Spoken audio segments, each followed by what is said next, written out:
de nous. Saint Dieu, Saint fort, Saint immortel, aie pitié. Il y a à peu près une quinzaine d'années, j'ai été introduit dans l'église orthodoxe et j'ai été accueilli par l'église de Saint-Séraphin-Lazarov à Paris dans le 15e. Et de là, d'une façon très naturelle, tout en exerçant une vie professionnelle, Père Nicolas Tchernocrate, qui en était le recteur, m'a demandé d'intégrer le sanctuaire, d'être ordonné lecteur, ce qu'a fait Monseigneur Jean. De là, le diaconat est venu, tout en exerçant cette vie à la fois de formateur, de responsable de formation, ici, à Compiègne, tout en étant dans une vie liturgique à Paris, dans le 15e. Et lorsque je suis arrivé en retraite, il y a à peu près 6 ans, eh bien, Monseigneur Jean de Loubna m'a ordonné prêtre. Mais en même temps, j'habite Beauvais, dans ce département de l'Oise, et j'étais à cheval entre une ville, un département, l'Oise, Beauvais, et en même temps Paris, avec une fonction liturgique forte, bien ancrée. Et il y a eu le Covid. Et le Covid a bousculé beaucoup de choses. Et de là, j'ai été interpellé par des orthodoxes qui sont venus vers moi pour, enterrer, baptiser, mener une vie liturgique, mais il n'y avait rien. Donc il a fallu à la fois demander pour certains sacrements l'autorisation pour pouvoir les célébrer dans une église catholique, mais en même temps, on a célébré des baptêmes dans les jardins, et puis on a fait quelques divines liturgies un petit peu à droite à gauche, et c'est comme ça que la paroisse est née.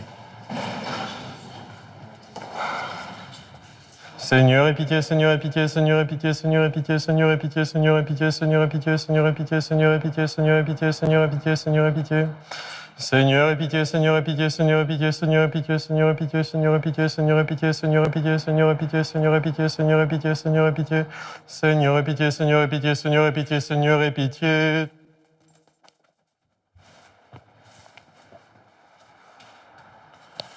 Roi céleste, consolateur, esprit de vérité, toi qui es partout présent et qui remplis tout, trésor de bien et donateur de vie, viens et demeure en nous. Purifie-nous de toute souillure et sauve nos âmes, toi qui es bonté.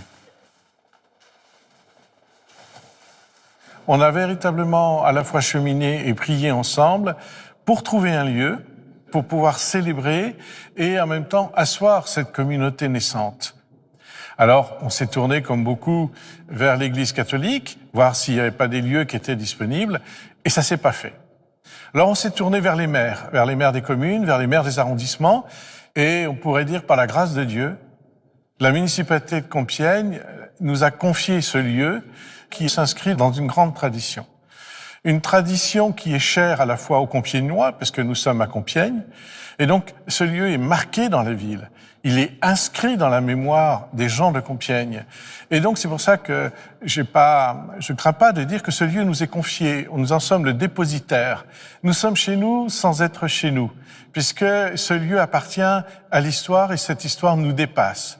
Et pourtant, cette histoire qui nous dépasse nous rejoint aussi, puisqu'elle est nôtre et nous ne le savions pas.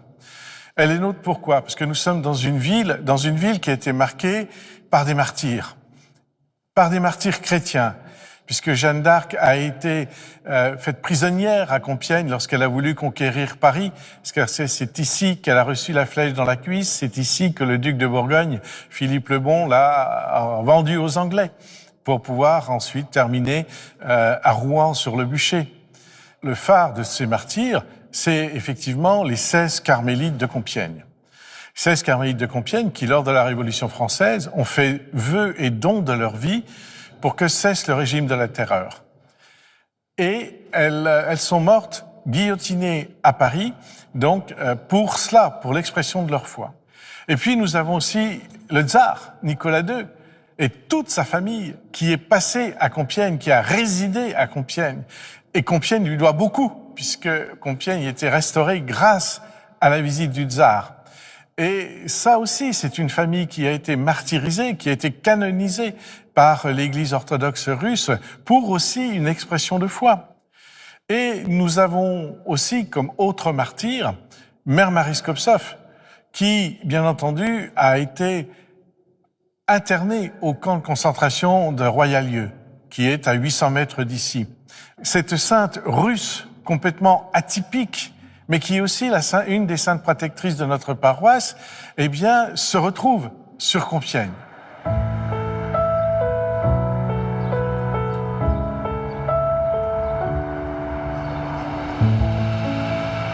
Monsieur le directeur, bonjour.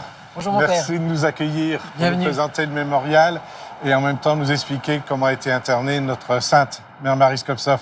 Donc là, ici, on est devant, vous voyez, le mur qui recense l'ensemble des personnes qui ont été internées et déportées de Compiègne. Hein, il y a plus de 48 000 noms de personnes ici qui sont passées pendant la Seconde Guerre mondiale à Compiègne. Plus de 40 000 noms, c'est énorme. Oui, c'est Et énorme. parmi ces noms, il y a celui de Mère Marie Skobtsov. Exactement. Alors, je vais vous montrer où se trouve son nom ainsi que celui de son fils sur le mur des noms. Allez-y.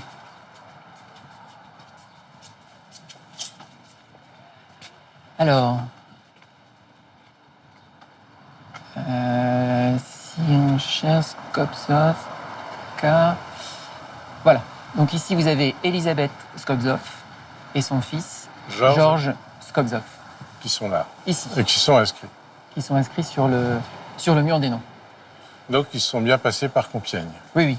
Ils sont bien passés par Compiègne. Et sur un autre panneau, nous avons aussi le nom du père Dimitri. Oui, tout à fait. Alors, le père Dimitri, lui, se trouve à la lettre K, puisque son nom est Klépinine.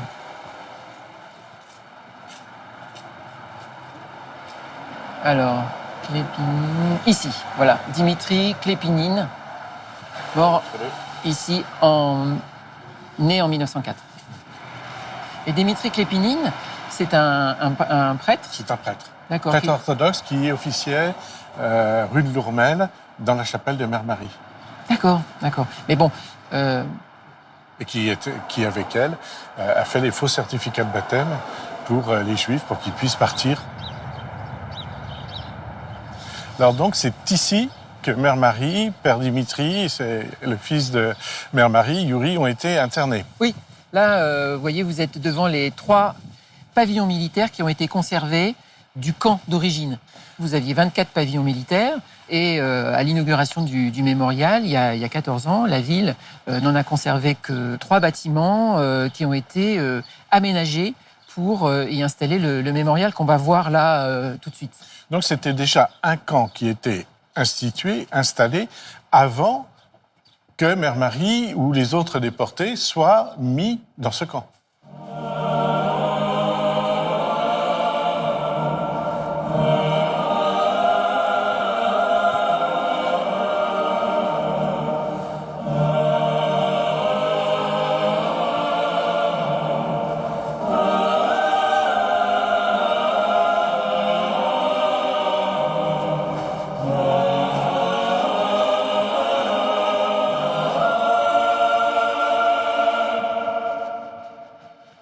À Royalieu, dans le camp même, vous aviez donc différents secteurs avec différents internés, je dirais différentes mesures administratives mises en place pour différentes catégories d'internés.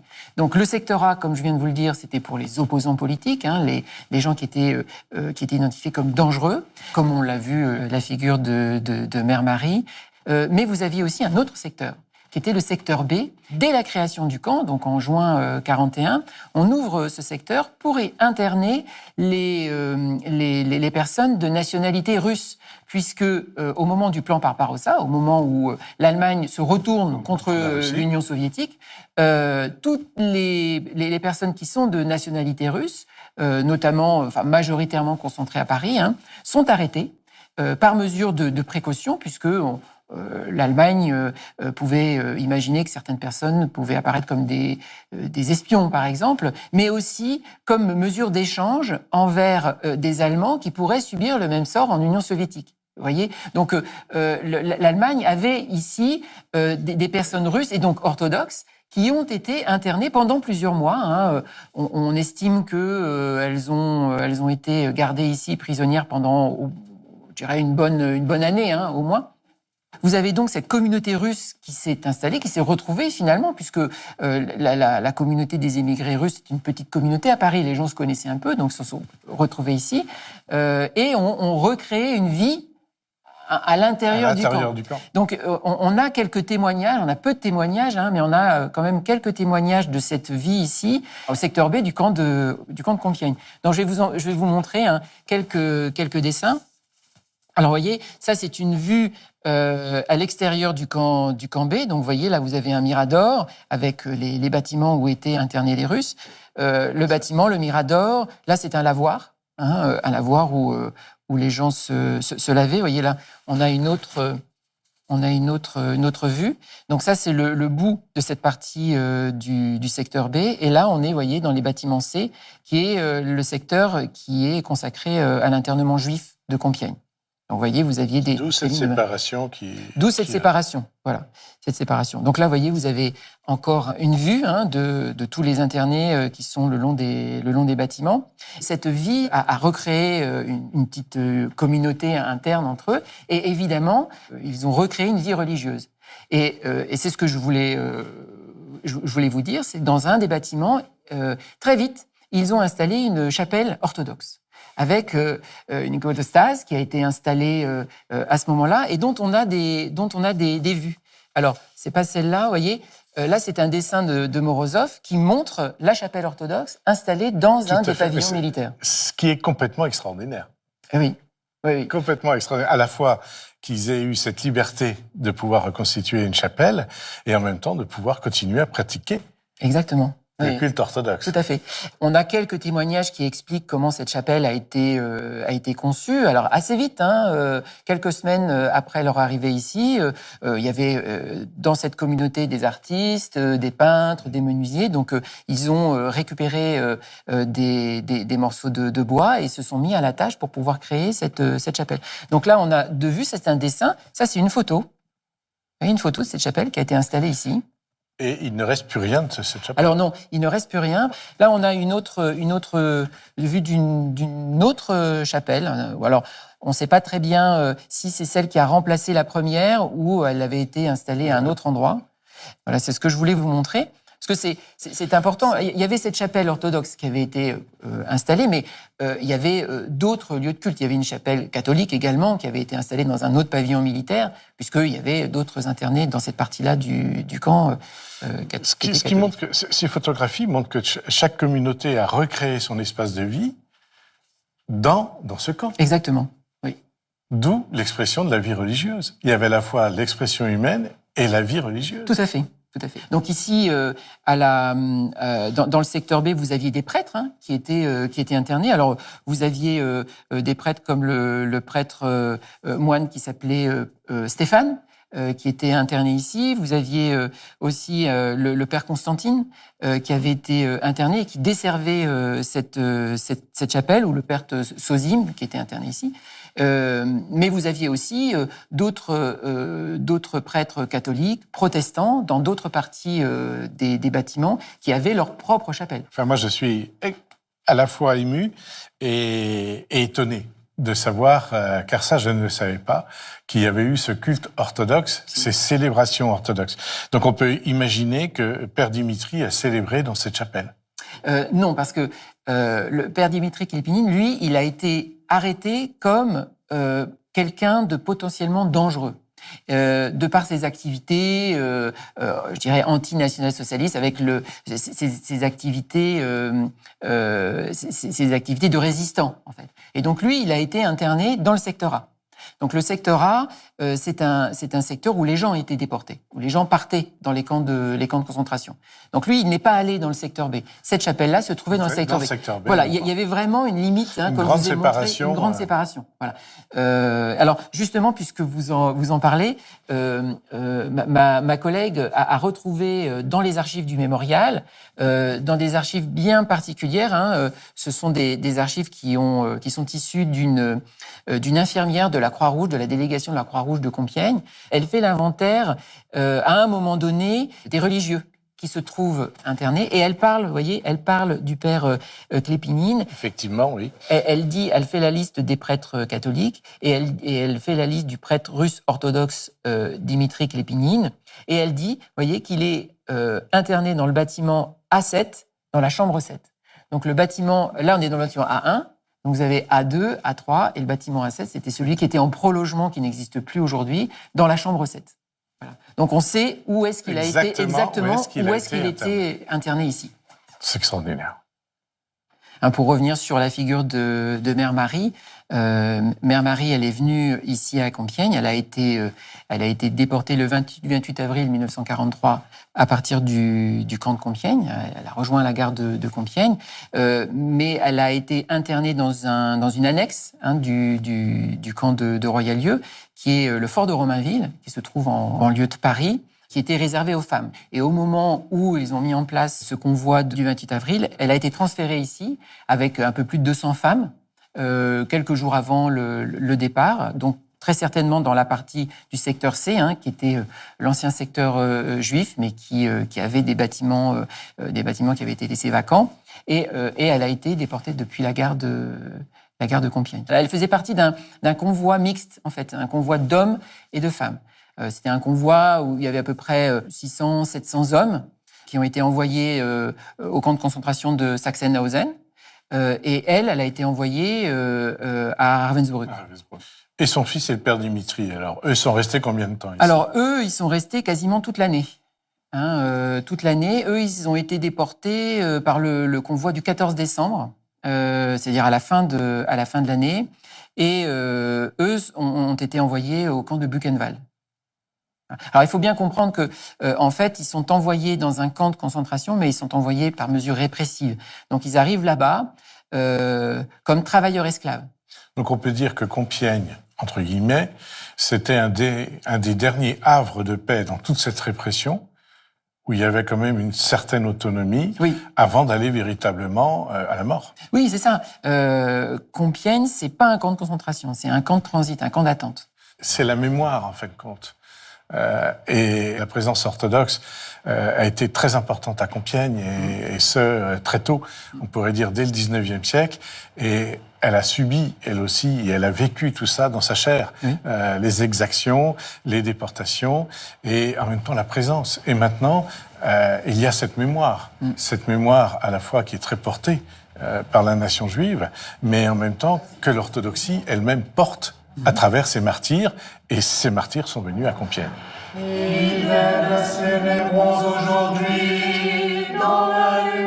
Actuellement, nous sommes en train d'ancrer la paroisse dans le tissu spirituel, historique de Compiègne. Mais dès le départ, on n'a pas voulu faire une paroisse pour une paroisse. Dès le départ, les personnes qui ont créé cette paroisse, les personnes qui sont membres du conseil pastoral, ont inscrit la paroisse dans la durée. On pourrait dire presque dans une éternité. Notre paroisse est sous le vocable de la protection de la Mère de Dieu. Elle est multiethnique. Ce n'est pas une paroisse typée, c'est pas une paroisse identitaire. Et nous avons aussi mis en place, très vite, une catéchèse pour les enfants, parce que nous avons très vite perçu que nous avions déjà pas mal d'enfants. Et ces enfants, il faut les catéchiser. Et 2 personnes ont pris en charge complètement la catéchèse. Et après la divine liturgie, les enfants qui ont dessiné, colorié pendant l'homélie du prêtre, viennent, écoutent devant les icônes l'enseignement de l'évangile du jour, ou si c'est le saint du jour, comme dernièrement Pierre et Paul, les enfants sont allés devant l'icône de Pierre et Paul et on leur a expliqué qui étaient Pierre et Paul. Après chaque divine liturgie, nous faisons des agapes qui sont faites grâce à l'apport de chacun. C'est-à-dire qu'au moment où les personnes arrivent, on dépose sur la table, comme le veut la tradition, tous les mets, et à la fin de la divine liturgie, en tant que prêtre, je bénis tous ces mets qui sont ensuite partagés, je dois dire, dans un brouhaha chaleureux, un peu, on pourrait dire à l'oriental, où chacun est heureux de se retrouver dans ce lieu, mais qui soude la communauté. Se réjouissent indiciblement. Et ce qui est assez exceptionnel, c'est qu'on parle beaucoup d'écuménisme, et souvent l'Église orthodoxe est accueillie par les protestants, par les catholiques romains, et là, exceptionnellement, à Compiègne, ce sont les orthodoxes qui accueillent un groupe de mères catholiques et qui prient pour toutes les mères, car ces prières ne sont pas typiquement catholiques romaines, mais elles sont aussi pour toutes les mères, chrétiennes ou non. Et donc, il leur semblait normal, et il nous a semblé aussi normal, évident qu'elle continue à venir dans cette église prier pour les mères de famille. Seigneur Jésus, nous venons devant toi en tant que mère et te demandons de bénir nos enfants et tous les enfants du monde. Nous te remercions pour nos enfants.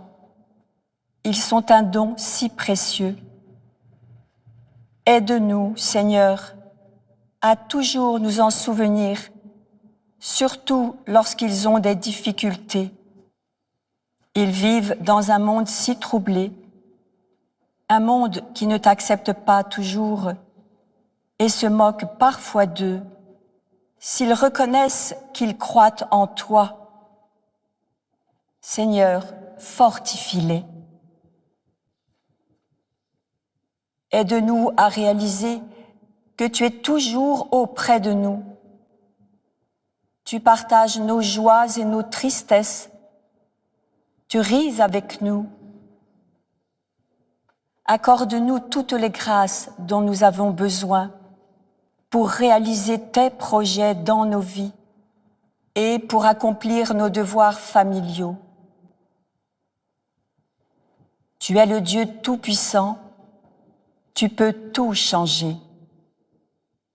Alors, nous venons vers toi, Seigneur, avec foi et amour, sûrs que tu répondras à nos prières. Fais que nous n'oublions jamais combien tu nous aimes, nous et nos enfants, et combien tu nous appelles à venir à toi avec nos difficultés. Amen. Amen. Amen. Venez à moi, vous tous qui peinez sous le poids du fardeau, et moi, je vous donnerai le repos. Matthieu 11. Donc nous sommes heureuses de pouvoir continuer de prier dans ce lieu qui nous est très cher. Nous avons été très très heureuses de savoir que voilà, nous pourrions continuer de venir et surtout, enfin, j'ai vraiment vu que c'était une occasion, un pont à faire justement dans l'œcuménisme.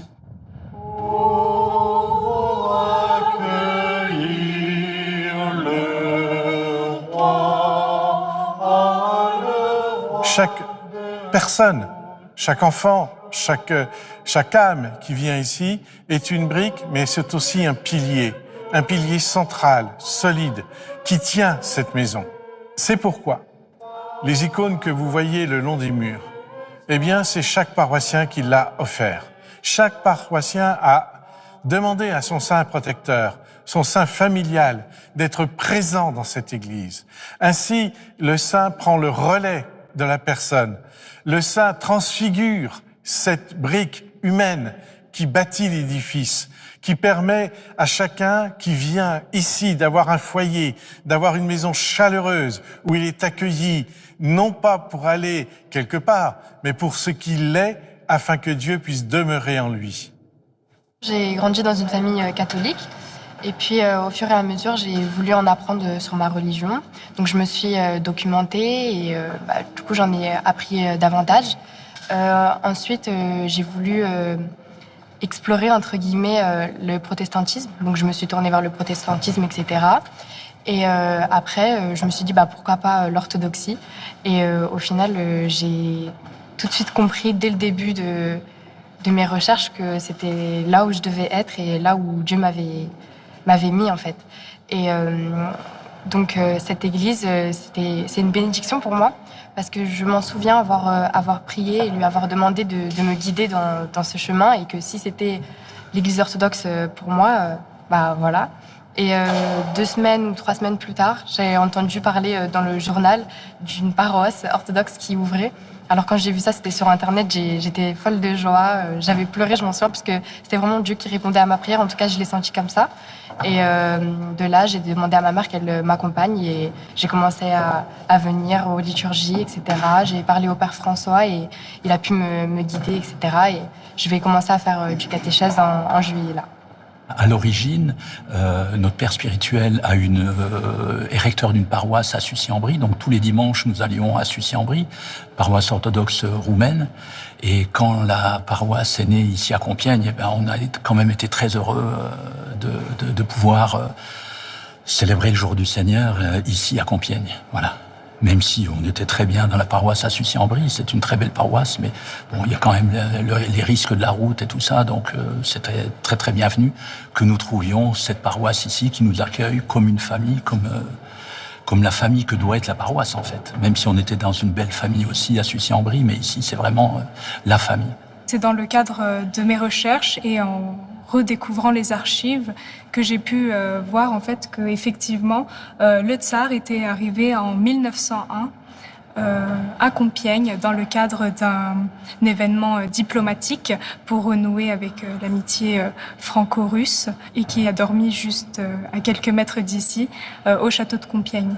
Et c'est très important pour nous puisque c'était une information que nous ne connaissions pas du tout et ça nous conforte en fait dans la création de cette église que voilà, il y a eu également Marie Skoptsov mais également Saint-Nicolas et Sainte-Alexandra qui sont venus ici et qui ont pu découvrir la ville, qui sont vraisemblablement passés aussi par la rue Saint-Lazare lors de leur procession. Et ça nous permet également, donc, lorsqu'on vénère cette icône, de penser qu'ils étaient là avant nous et qu'ils ont contribué également au développement de Compiègne, puisque par leur présence, c'est toute l'économie, le tourisme, mais également le château de Compiègne qui ont été relancés, renouvelés. Et donc, par leur visite, ils ont permis d'une certaine manière, redonner vie à la ville de Compiègne. Et maintenant, grâce à cette histoire et à ce souvenir, nous pouvons également perpétuer leur mémoire ici dans l'église. En fait, j'aime bien venir ici parce que je me sens à ma place. Donc l'église, en fait, je peux dire que c'est ma deuxième maison. J'ai trouvé des personnes et on a beaucoup de choses en commun. Et j'ai trouvé des nouveaux amis. Et ici, on peut dire qu'on est une deuxième famille. Louez le Seigneur du haut des cieux, louez-le au plus haut des cieux. Alléluia,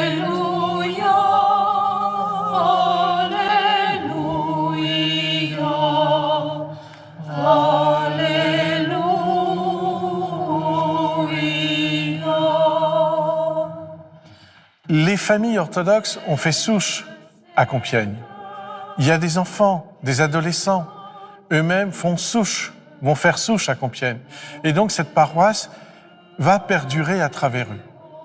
Et c'est parce qu'il y aura une présence orthodoxe qu'il y aura une paroisse. Ce sont les gens qui font la paroisse. Donc il suffit d'être présent, d'annoncer l'évangile et d'annoncer l'Église, tout simplement. La Vierge aujourd'hui se tient dans l'église et en secret prie Dieu pour nous avec l'assemblée des saints. Les anges et les évêques se prosternent, les apôtres et les prophètes exultent, car la Mère de Dieu prie pour nous. Le Dieu d'avoir